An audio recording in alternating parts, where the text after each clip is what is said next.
wa mwana oya reka ndebe na mukuru we ubwo turaza guhuza ntacyo.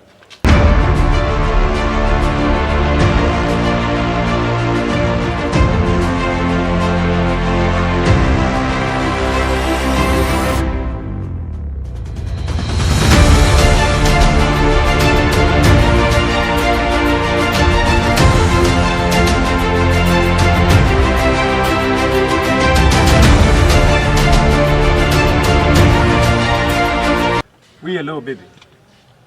So right now unahageze kabisa ngwino tuvugane naje ewana unahageze kabisa.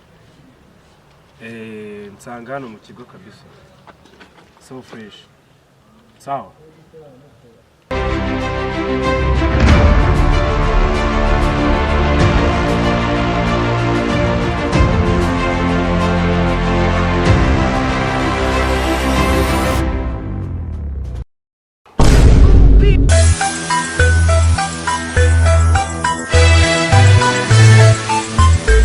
Kigali Boys Entertainment.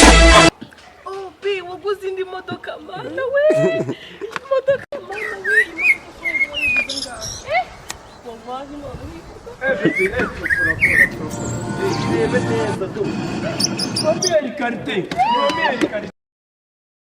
Sabe urakeye mana yanjye. Kandi se waguze ibindi byose ukibagirwa inkweto. What?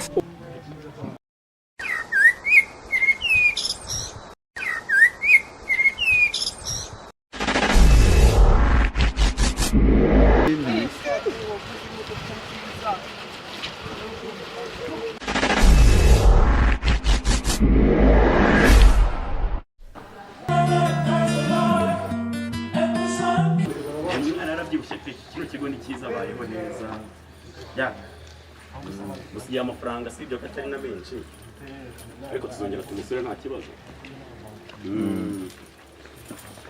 Ese wisugira ikihe kibazo? Ndabona maze nkora.